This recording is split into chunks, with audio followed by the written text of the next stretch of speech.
ప్రవీణ్, ఒకవేళ వాళ్ళు ఎవరినైతే బ్లాక్ మెయిలర్ అనుకుని ఎత్తుకుని వెళ్లారో ఆ మనిషి అమ్మైతే కాదు కదా?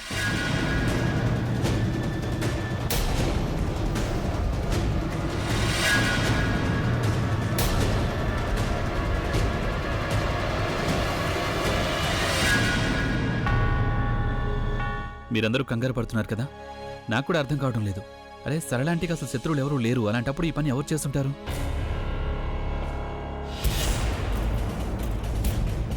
అయినా ఎవరైనా కిడ్నాప్ చేశారంటే అప్పుడు ఈ పాటికి ఫోన్ చేసి ఉండాలి కదా. సరళాంటి ఎలాంటి ప్రమాదంలో ఉండకూడదని కోరుకుంటున్నాను. మీరైతే ఇంటికి వెళ్తానని అన్నారు కదా, మరి ఇక్కడికెలా? నేను పోలీస్ స్టేషన్కి వెళ్ళాను. సరళాంటి మిస్సింగ్ అని కంప్లైంట్ చేసి వచ్చాను. వాళ్ళు ఈ పాటికి వాళ్ళ పని కూడా మొదలు పెట్టేస్తుంటారు. ఈ ఇంటికి అసలు ఏమైంది? ఇంతకు ముందు ఇదే ఇంట్లో ఉదయం సాయంత్రం నవ్వులు మాత్రమే వినిపిస్తూ ఉండేవి. కానీ ఇప్పుడు చూడండి, కనీసం మాట్లాడడానికి కూడా ఎవరు లేరు. ముందు బుల్బుల్ వెళ్ళిపోయింది, ఇప్పుడు ఈవిడెక్కడికి వెళ్ళారో తెలియదు. సంతోషంగా ఉంటే మా కుటుంబానికి ఎవరి దిష్టి తగిలిందో నాకు అర్థం కావడం లేదు అసలు.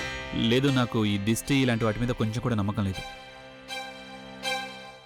నేనున్నాను కదా, నేను ఆంటీ గారికి అసలు ఏమీ జరగనివ్వను. మీరు ఉదయం నుంచి అటు ఇటు తిరుగుతున్నారు, బాగా అలసిపోయి ఉంటారు. నా ఉద్దేశం మీరు విశ్రాంతి తీసుకోవడం మంచిది. పోలీసులు వాళ్ళ పని మొదలు పెట్టేస్తుంటారు. బహుశా రేపు ఉదయానికల్లా ఆంటీ గారి గురించి వివరాలు తెలియచ్చు. నానమ్మా, నానమ్మ నువ్వు బాగా అలసిపోయి ఉంటావు, పద మనం ఇంటికి వెళ్దాం. అవునమ్మమ్మ, మీరు ఇంటికి వెళ్ళండి. నేను తర్వాత ఇంటికి వస్తాను.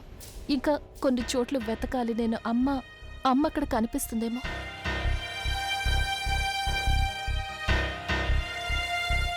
పద.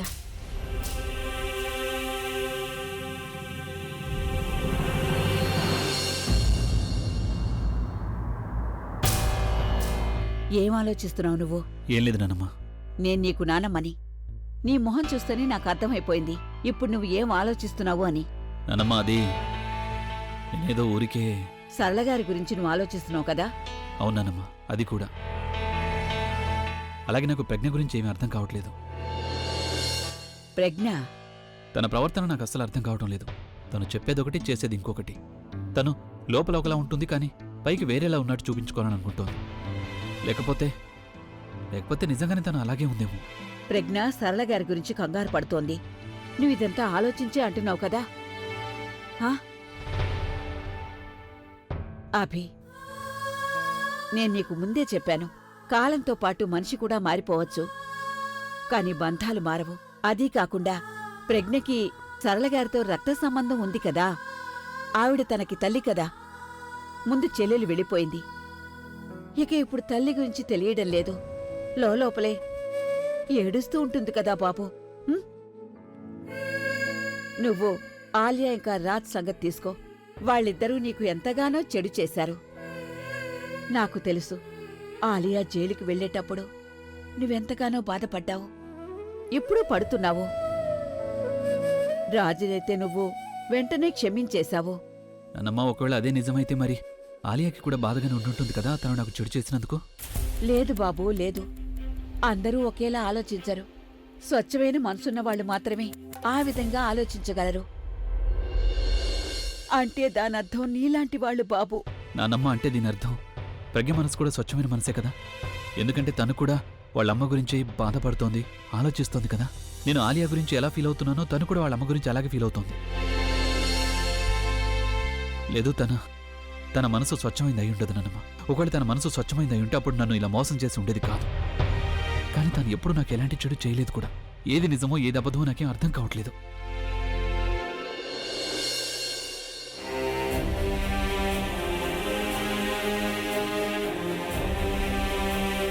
బాబు, మనకేమీ అర్థం కావడం లేదంటే దాన్ని ఆ భగవంతుడికి వదిలేయడమే మంచిది. అప్పుడు ఆయనే స్వయంగా మనకున్న సమస్యలన్నీ తీర్చేస్తాడు.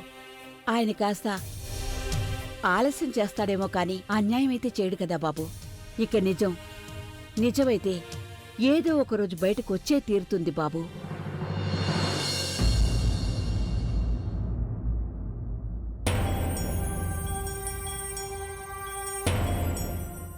వదిన, మీరు ఆలోచిస్తున్నట్టుగా ఒకవేళ అదే నిజమైతే అప్పుడు ఆంటీ ప్రాణాలకి చాలా పెద్ద ప్రమాదం.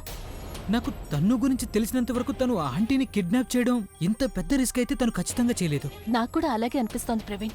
తనకి చాలా బాగా తెలుసు ఆయన అమ్మని అత్తయ్యలాగా కాదు అమ్మలా అనుకుంటారు అని. అమ్మని ఏమైనా చేయడానికి ముందు వాళ్ళు 1కి 10 సార్లు ఆలోచిస్తారు. కానీ ఏది నిజం ఏది అబద్ధం అనేది అదైతే మనం ఖచ్చితంగా చెప్పలేం కదా. మరి నిజం ఎలా తెలుసుకోవాలి ప్రజ్ఞ?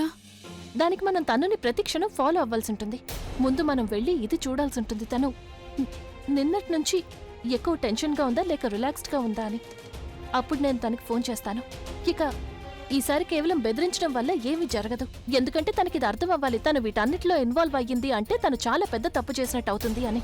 ఆంటీ గురించి ఏమీ తెలియనంత వరకు మనం ఇంత పెద్ద స్టెప్ తీసుకోలేం. ఇన్ఫాక్ట్ ఏ స్టెప్ తీసుకోలేము వదినా.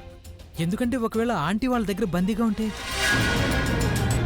ఆవిడ ప్రాణాలకి చాలా పెద్ద ప్రమాదం ఉన్నట్టే. ఇక మీదట మనం ఏం చెయ్యాలన్నా బాగా ఆలోచించే చెయ్యాలి. నేను ప్రస్తుతం ఇంటికి వెళ్తాను, తను మీద నిఘా వేసుంచుతాను. తర్వాత సరైన టైం చూసుకొని తనకి కాల్ చేస్తాను. వదిన నేను కూడా మీతో పాటే వస్తాను.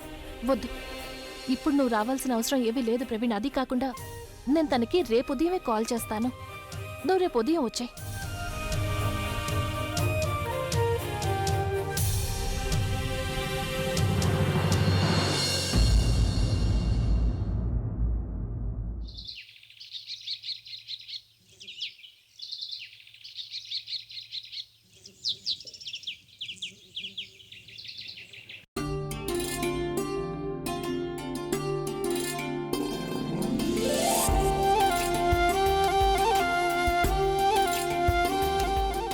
అర్చన, అమ్మ నాకు కాస్త ఇది చదివి వినిపిస్తావా? చాలా చిన్న అక్షరాలున్నాయి. అలాగా, ఇవ్వండి. ఇది తగ్గుతున్న రాబడి, పెరుగుతున్న ఖర్చులు. దేశంలో అన్నిటికంటే మహా పెద్ద ముంబై పాలక నగరంలో 2016 నుండి 17వ సంవత్సరం బడ్జెట్లో సుమారుగా 10% పెరిగినట్టుగా తెలుస్తోంది. ఓహో, అర్చన, నువ్వు నాకు చాలా సులభంగా చదివి వినిపించావు. చూస్తుంటే నా కంటి పవర్ తగ్గిపోయినట్టుగా ఉంది. లేదు లేదు లేదు పిన్ని గారు, మీరు ఒప్పుకున్నా ఒప్పుకోకపోయినా నా దృష్టిలో అయితే అసలు నిజం ఏంటంటే మీరు ఇప్పుడు బాగా ముసలివారైపోయారు. ఓయ్ చాలే, అయితే మీ అమ్మ ముసల్దై ఉండాలి. ఆవిడ ఎప్పుడో అయ్యింది, కాదని ఎవరన్నారు? మా అమ్మ ఎప్పుడు ఈ విషయాన్ని కాదని అందు. ఏమ్మా? అక్కయ్య తను వయసులో ఉన్న రోజుల గురించి ఆలోచిస్తూ ఉంటుంది. లేకపోతే నన్ను సీనియర్ సిటిజన్ అని అంటూ ఉంటే తను ఒక స్పెషల్ కామెంట్ కూడా ఇవ్వకుండా ఉంటుందా? అలా జరిగే అవకాశమే లేదసలు.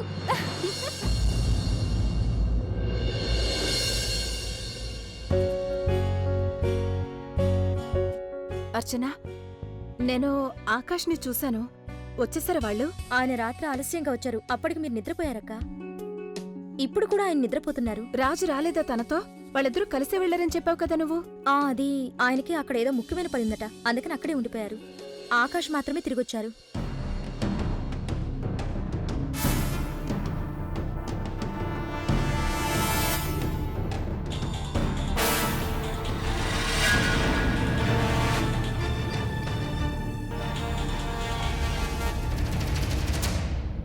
కట్ చేశారు.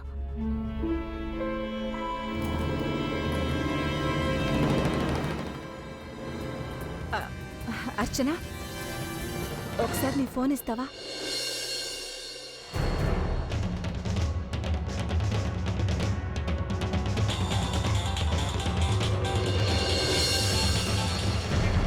హలో రాజ్, మీరు నేను ఫోన్ చేస్తే ఎందుకు ఎత్తడం లేదు? అనవసరంగా మాట్లాడద్దు, నాకు ఇక్కడ చాలా పనులు ఉన్నాయి. అనవసరంగా మాట్లాడడం లేదు. మీకు కూడా అక్కడ పనేమీ లేదు. మీరు నాతో మాట్లాడాలనుకోవడం లేదు. అందుకే కావాలని ఇంటికి రాలేదవునా? నీకు తెలిసినప్పుడు మాటి మాటికి కాల్ చేసి నన్ను ఎందుకు డిస్టర్బ్ చేస్తున్నావు? ఫోన్ పెట్టు, మళ్ళీ ఇంకెప్పుడు నాకు ఫోన్ చేయొద్దు. హలో రాజ్.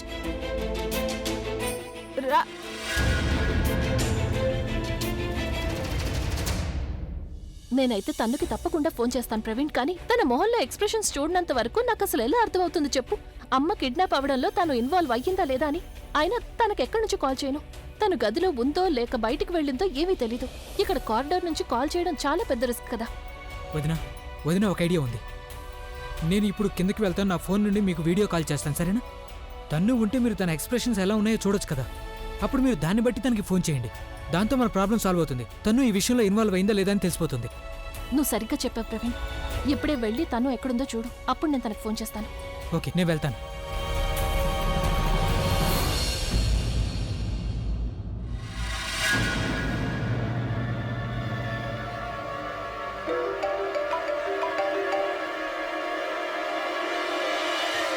హలో. ఆ మేడం గారు, మీరింత పెద్ద చీటర్ అని నేను అస్సలు అనుకోలేదు. నువ్వా? లేకపోతే ఇంకెవరు? నేనెంతో మర్యాదగా మీతో డీల్ చేస్తుంటే మీరు కొంచెం కూడా అర్థం చేసుకోవడం లేదు. నువ్వు నేను పిచ్చిదని నన్ను అనుకుంటున్నావా? హా? అసలైన బ్లాక్మెయిలర్ దొరికిపోయాడు. ఇక ఇప్పుడు తను మా బందీగా ఉంది. నువ్వు తన మనిషివే కదా? ఎవరు వాళ్ళు? మా మనుషులు ఇంకెవ్వరూ లేరు. నేనేం చేసినా ఒంటరిగానే చేస్తాను. మీరెవరిని పట్టుకున్నారో ముందు వాళ్ళ మొహం చూడండి. చూడు, నేను చెప్పేది విని నేను. ఇప్పుడు వినడానికి చెప్పడానికి టైం లేదు మేడం. మీరు నన్ను మోసం చేశారు కదా, అందుకే నేను అభి సార్కి ఆధారాలు ఇచ్చేస్తాను. ఒక పార్సల్ని నేను అభి సార్ పేరు మీద ఇంటికి పంపించాను. అది కాదు. హలో.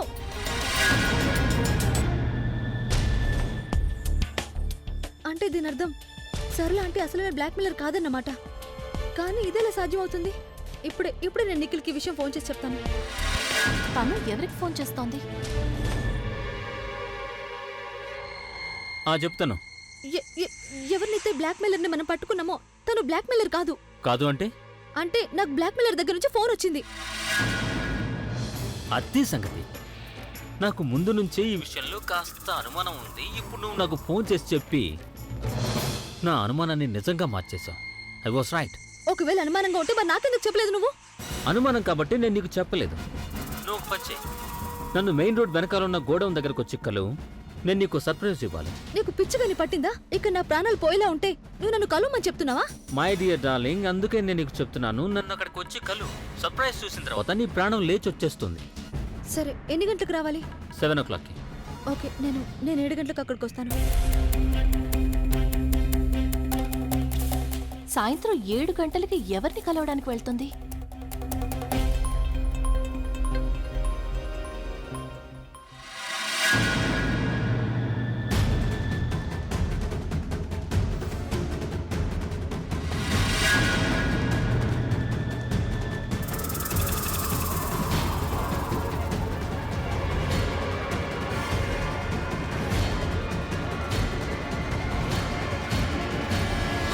ప్రవీణ్, నువ్వు ఇక్కడేం చేస్తున్నావు?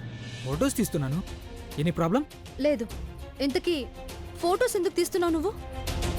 అది అభికి తెలిసిన ప్రొడ్యూసర్ ఒకతను ఇలాంటి సెట్ వేయాలనుకున్నాడు. అందుకని ఇంటి ఫొటోస్ తీసి పంపిస్తున్నా. ఏమైంది, నువ్వెందుకు ఇంత కంగారు పడుతున్నావు? నేను కంగారుగానా? లేదు, అస్సలు లేదు. Excuse me.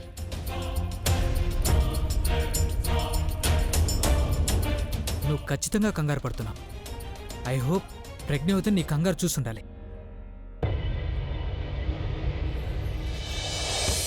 లేదభి, ఇది కరెక్ట్ కాదు. తను వాళ్ళ అమ్మ గురించి కంగారు పడుతోంది. ఇలాంటప్పుడు నువ్వు డివోర్స్ గురించి తనతో ఎలా మాట్లాడతావు? ఇప్పుడు మాట్లాడితే విషయం ఇంకా చేయి దాటిపోతుంది. ముందు ఈ మ్యాటర్ని సాల్వ్ అయిపోనివ్వు, ఆ తర్వాత ప్రశాంతంగా మాట్లాడొచ్చు.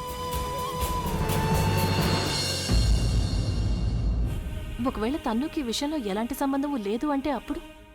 అయినా ఏమీ చేయకుండా ఉండే కంటే ఏదో ఒకటి చేయడం మంచిదేమో. ఏదో ఒక రిజల్ట్ అయితే కళ్ళ ముందుంటుంది. ఇప్పుడు ఈయనేం ఆలోచిస్తున్నారు? అమ్మ గురించా లేక వేరే దాని గురించా?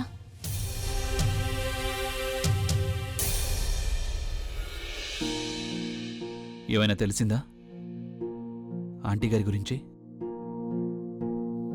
ఇంతవరకు ఏమీ తెలియలేదు. నువ్వు టెన్షన్ పడకు, నేను కమిషనర్ గారితో మాట్లాడతాను. ఆయన లెవెల్లో అయితే ఏదో ఒకటి అవుతుంది. ఆంటీ తప్పకుండా దొరుకుతారు.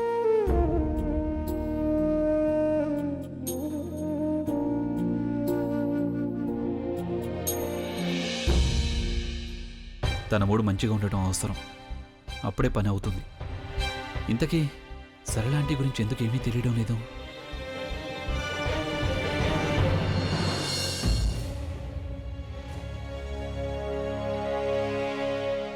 నిఖిల్ని 7 గంటలకు కలవాలి. కానీ ఇప్పుడు ఇంకా 5:30 అయింది. అంతవరకు ఏం చేయాలి నేను?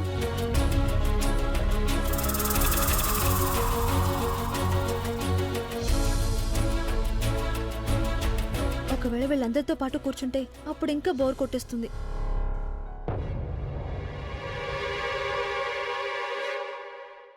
నానమ్మ ఏమైంది ఇప్పుడు? మీరు ఎందుకింత కంగారు పడుతున్నారు? మీరు ప్లీజ్ టెన్షన్ పడకండి. ఏం చేయాలి? చాలా టెన్షన్గా ఉంది నాకు. ఏదీ సరిగ్గా లేదు ప్రవీణ్. అన్ని వైపులా సమస్యలే. ఒకవైపు రాజ్, వైశాలి, వాళ్ళిద్దరి కాపురం కూలిపోతోంది. ఏమాత్రం నచ్చడం లేదు నాకు. నా కుటుంబానికి ఏమైందో తెలియడం లేదు. కొన్ని రోజుల్లో అంతా సర్దుకుంటుంది నానమ్మ. అయినా నానమ్మ మీరు చూస్తున్నారు కదా ప్రజ్ఞావతిని ఇంటి కోసం ఎంత కష్టపడుతున్నారు. ఎంతో కష్టపడిన తర్వాత ఆలియా రాజానే గురించి అందరికీ నిజం తెలిసింది. అన్నిటికంటే మంచి విషయం ఏంటంటే అభి ముందుకి అన్ని నిజాలు వస్తున్నాయి నానమ్మ. అండ్ ఫైనలీ ఇదే కదా మనం కోరుకున్నాం. అదంతా బానే ఉంది, కానీ అభి బాధపడుతుంటే నేను అస్సలు చూడలేకపోతున్నాను. నానమ్మ అది కూడా సర్దుకుంటుంది. త్వరలోనే తన అన్ని సమస్యలు పూర్తిగా దూరం అయిపోతాయి. మీరు ప్లీజ్ ఏమాత్రం టెన్షన్ పడకండి. ఇంతకీ ప్రజ్ఞ ఎక్కడుంది? నానమ్మ తన గదిలో ఉంది, ఈ పాటికి వస్తూ ఉంటుంది. ఇక వచ్చాక చూడండి ఎలాంటి వార్త చెప్తుందో.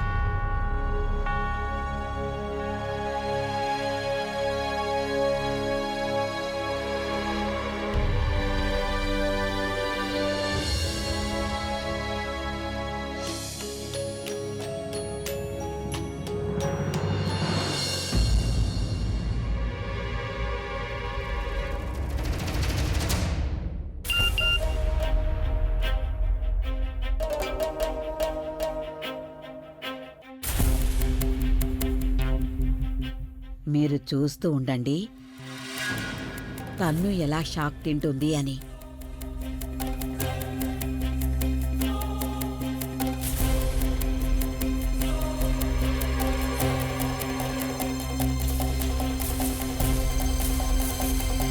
అభి దగ్గరికి వెళ్ళిపోతాను నేను.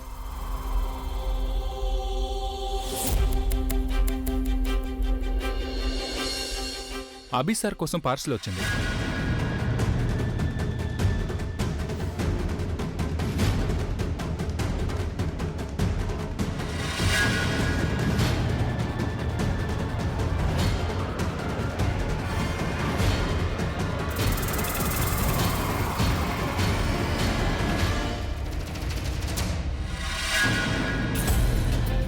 అభి గారి పార్సల్ కదా, ఎందుకు సైన్ ఎక్కడ చేయాలి?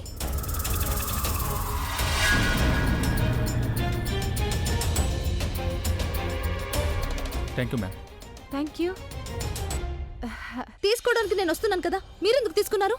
నేను కేవలం తీసుకున్నానంతే, నా దగ్గరేం పెట్టేసుకోలేదు కదా. ఎందుకు అంతగా కంగారు పడుతున్నావు? సరే అయితే ఇవ్వండి, బాక్సులో ఇవ్వండి. నేను అభి దగ్గరికి వెళ్తున్నాను, తనకి ఇచ్చేస్తాను. నేను కూడా నా గదికి వెళ్తున్నాను తను. అయినా నీకు తెలుసు కదా అభి గది నా గదికి వెళ్లే దారిలోనే ఉంటుందని. నేను తనకిచ్చేస్తాను. అన్నట్టు తను నువ్వు ప్రెగ్నెంట్ కదా, ఈ పార్సిల్ పట్టుకుని నువ్వు అన్ని మెట్లెక్కి పైకి వెళ్ళావంటే అలసిపోతావు కదా, అందుకే నేనిస్తాను. ఇది ఒక బాక్స్ అంతే, ఇది కొండ కాదు మోయలేకపోవడానికి. దీన్ని నాకు ఇవ్వండి, లేకపోతే ఏంటి? బెదిరిస్తున్నావా? ఏం చేస్తావు నువ్వు? ఏమైంది? ఇద్దరు ఎందుకు కొట్టుకుంటున్నారు? ఇది అభి కోసం వచ్చిన పార్సిల్, ఇవి నాకు ఇవ్వడం లేదు అసలు. అభికొచ్చిన పార్సిల్ కదా, తనకెందుకు ఇవ్వాలి ప్రజ్ఞ? మీరిద్దరు గొడవ పడ్డం మానేయండి. దాన్ని నాకివ్వండి. ఒకవేళ ఈ బాక్స్ నా కోసం వచ్చిందేమో. ఒక్క నిమిషం, ఇది అభి పార్సిల్ కదా, నువ్వెందుకు దీన్ని ఓపెన్ చేసి చూస్తావు? అక్క తీసుకోండి, మీరే వెళ్ళి అభికి ఇచ్చేసేయండి. ముందేమో గొడవ పడింది, ఇప్పుడేమో నాకే ఇచ్చింది.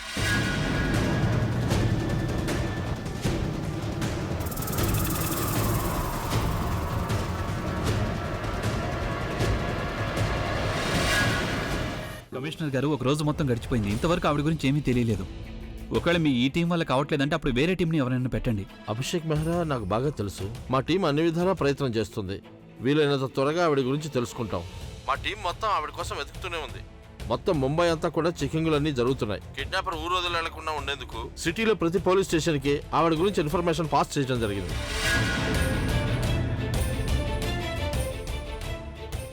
అభి నీకోసం పార్సిల్ వచ్చింది.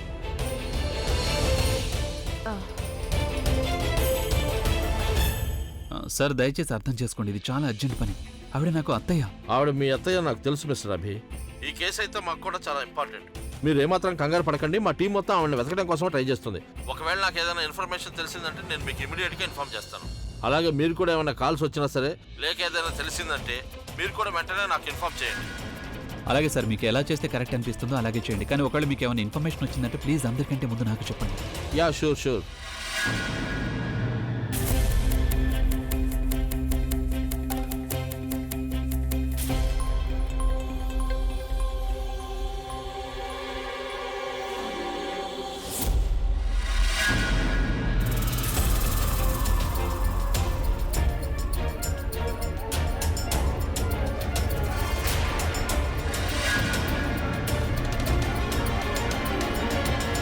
ఏం చేస్తున్నావు?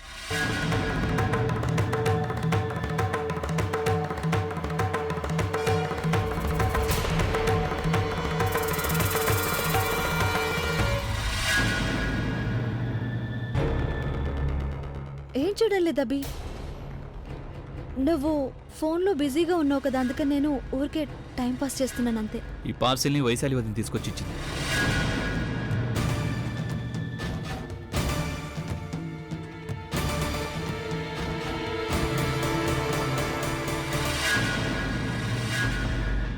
ఆశ్చర్యంగా ఉంది.